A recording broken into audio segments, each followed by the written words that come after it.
अगर मोदी जी की सरकार नहीं आई होती ना तो ये भ्रष्टाचारी दिखते नहीं, केवल माल दबा के रख लेते हैं। जहाँ मुस्लिम रहते हैं वहाँ हिंसा मतलब वहाँ लड़ाई झगड़े होते हैं। इनको हम अपने देश में रहने दे रहे हैं, उसके बाद ये पत्थरबाजी कर रहे हैं, किसी को मार रहे हैं। ये भाजपा के लिए और पूरे देश के लिए एक सेलिब्रेशन का माहौल है। ये हमारे लिए एक त्योहार रूपी चीज़ है कि राहुल गांधी जी संसद में वापस आ गए। राहुल गांधी जी वो टाइटैनिक है जो आज तक कभी तैर ही नहीं पाए, वो हमेशा डूबते ही रहे हैं। और वो चंद्रयान है जो इतनी बार लैंड होने के बावजूद भी आज तक अच्छे तरीके से लैंड नहीं हो पाए। ये बताइए कि 2024 से पहले राहुल गांधी की वापसी हो चुकी है संसद में, क्या लगता है विपक्ष जो है मजबूत हो पाएगा 2024 में मोदी को टक्कर दे? 8 साल का जो निष्कासन था, आज 8 साल का निष्कासन था ना, तो वो क्या वापस हो गया क्या? 8 साल का निष्कासन हुआ था, सब सदस्यता रद्द हो गई। लगता है कि देश को जो है पीछे ले गए। पीछे मतलब ये नहीं है, ऐसा नहीं है, पीछे नहीं ले जा रहे हैं, ले जा रहे हैं वो। मतलब ये है कोशिश कर रहे हैं, लेकिन क्या है कि देखिए ऐसा है कि जब कैंडिडेट की कमाई होगी तो उनसे पैसा निकलेगा ना, और जब व्यक्ति कमाई नहीं होगी तो उनसे अगर ज़बरदस्ती पैसा निकाला जाए तो कहाँ से निकलेगा? तो ये चीज़ है ना, वो इस चीज़ को नहीं देख रहे हैं। मतलब आप उम्मीद देख रहे हैं विपक्ष में अगर कोई नेता आता है, राहुल गांधी या फिर कोई केजरीवाल, तो वो ज़्यादा बेटर कर पाएंगे? नहीं, ऐसा नहीं है, वो इन कंपैरिजन में अभी नहीं है, इनके कंपैरिजन में तो वो कुछ भी नहीं है। तो दिक्कत है ना, ये जितने 26 हैं सब पे आरोप है। देखो केजरीवाल का सिसोदिया जेल में, सत्येंद्र जेल में, ममता का देखो उस पर चल रहा, वो हेमंत सोरेन पर देख लो कोयला घोटाला चल रहा है, अखिलेश का देख लो वो क्या चल रहा है, माफिया चल रहा था उनका, सब पे आरोप है। वो सब जाने वाले अंदर हैं।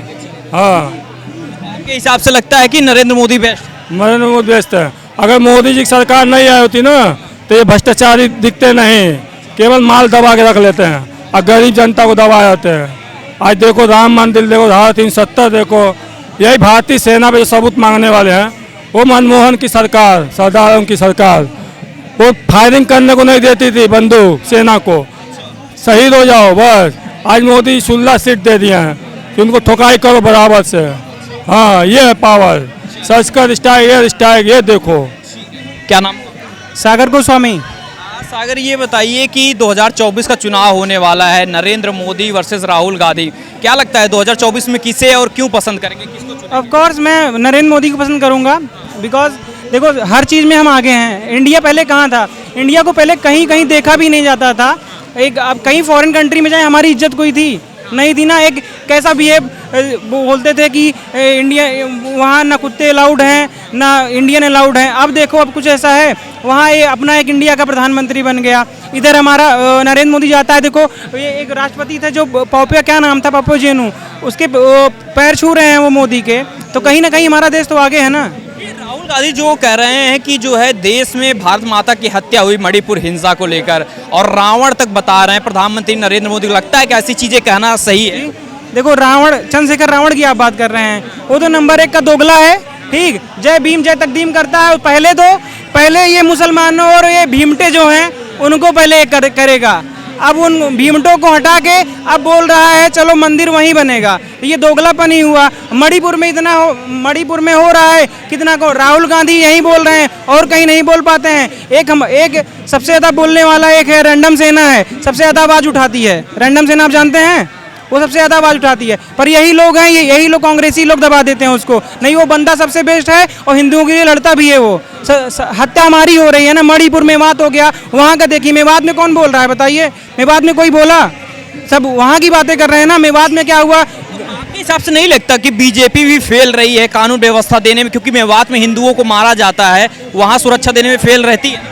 मुझे बिल्कुल नहीं लगता कि बीजेपी फेल है, क्योंकि कानून व्यवस्था वहाँ जहाँ मुस्लिम रहते हैं वहाँ हिंसा मतलब वहाँ लड़ाई झगड़े होते हैं। इसीलिए मैं तो सरकार की भी जिम्मेदारी होती है ना कि वो सरकार की सुरक्षा क्या? अगर वो अपने, अब किसी को पता है अगर आप जुम्मे की कोई जुम्मा चलता है, वहाँ वो लोग रैली निकाल रहे हैं, उनको क्या पता है कि कोई हम लोग पत्थर मार देंगे?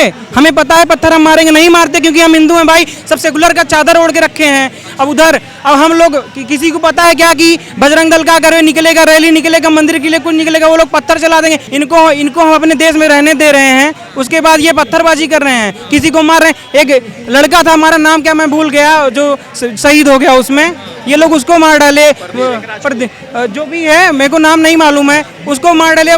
महिलाएं थी, हमारी बच्चे थे, उनको मंदिर में बंद करके बचाया गया है। तो ये कहाँ से देखो आरोप तो यही लग रहा है ना कि मोनू मानेसर और जो है बिट्टू पंडित, ये लोग जो है उसमें जो है हमला में, क्योंकि पहले से वीडियो ये लोग डाल रहे थे, इस वजह से ये मोनू मानेसर है कौन? मोनू मानेसर है कि गौदल का संरक्षक है, जो सभी गायों की सेवा करता है, एंड जो मुस्लिम उनको काटने के लिए ले जाते हैं उससे बचाता है। मोनू मानेसर के लिए एक गलत कोई शब्द ही नहीं बोल सकता, इतना अच्छा बंदा है वो। अपनी गाय को माता हम लोग मानते हैं ना, अब माता को काट के खाएंगे तो मोनू मानेसर कभी ये गलत नहीं कर सकता। ये जो क्लिप है, ये जो वायरल कर रहे हैं ये लोग, ये ढकोसले हैं बस इनके। और हमेशा मैं यही बोलूंगा, बीजेपी को वोट करो, एंड अगर जिस दिन मोदी जी हट गए उस दिन योगी जी को प्रधानमंत्री बनाओ, सिंपल सी बात है। जय सिया राम। क्या नाम? ऋषिकेश शुक्ला। आपसे जानना चाहेंगे 2024 से पहले राहुल की एंट्री संसद में हुई है, कैसे देख रहे हैं, क्या वापसी दमदार होगी राहुल गांधी? ये भाजपा के लिए और पूरे देश के लिए एक सेलिब्रेशन का माहौल है। ये हमारे लिए एक त्योहार रूपी चीज़ है कि राहुल गांधी जी संसद में वापस आ गए। संसद में वापस आते ही उन्होंने उद्घाटन किया है फ्लाइंग किस से, तो उन्होंने खुद की नैया डुबा दी। राहुल गांधी जी वो टाइटैनिक है जो आज तक कभी तैर ही नहीं पाए, वो हमेशा डूबते ही रहे हैं। और वो चंद्रयान है जो इतनी बार लैंड होने के बावजूद भी आज तक अच्छे तरीके से लैंड नहीं हो पाए। तो राहुल गांधी जी का कांग्रेस में होना बहुत जरूरी है। अगर कांग्रेस मुक्त भारत बनाना है तो उसका एकमात्र सोल्यूशन है राहुल गांधी। राहुल गांधी की इतना ही अगर नैया डुबो रहे हैं तो बीजेपी तो धो के पीछे पड़ी हुई है ना, उनकी सदस्यता तो इसीलिए लेके चली गई कि जो है राहुल गांधी आए नहीं, विपक्ष से सवाल नहीं कर पाए, मोदी से सवाल ना कर पाए, इसीलिए तो उनकी सदस्यता। सर पहली बात तो मैं आपको क्लियर कर दूं, उनकी सदस्यता मोदी जी ने नहीं ली।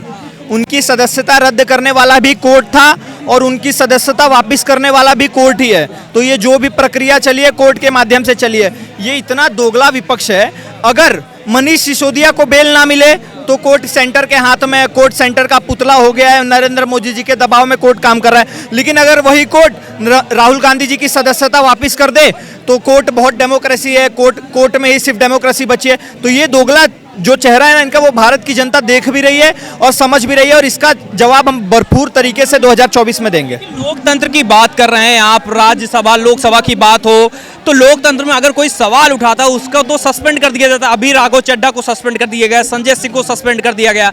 तो मतलब मोदी के खिलाफ अगर कोई बोलेगा तो उसकी राज्यसभा सीट भी चली जाएगी, लोकसभा सीट चली जाएगी। तो ये एक ऐसा लोकतंत्र है जहां बोल नहीं सकता। देखो, एक होता है बदतमीजी करना, चोरी करना, धोखेधाड़ी करना। राघव चड्ढा ने धोखेधाड़ी की है, गलत तरीके से, फर्जी तरीके से तुम सांसदों का सिग्नेचर लेकर आ जाते हो। तो ये क्या, ये वो बहुत अच्छे पेश कर रहे हो का, ये तुमने धोखा किया और उसी की सजा तुम्हें मिली है। और संजय सिंह पहली बार थोड़ी बर्खास्त हुए हैं, उनका तो रिकॉर्ड रहा है गिनीज बुक में कि वो बर्खास्त होते चले आए। इतने अनपढ़ गवार नेता संसद में बैठेंगे, उल जलूल बातें करोगे तो पूछते हैं इसलिए बर्खास्त किया जाता है। सवाल नहीं पूछते सर, बदतमीजी करते। तुम्हें किसने अधिकार दिया कि सभापति के ऊपर तुम पेपर फेंक दो, उनकी इंसल्ट करो, उनका अपमान करो? अगर ऐसे तुम तुच्छ काम करोगे तो बर्खास्त हो गए।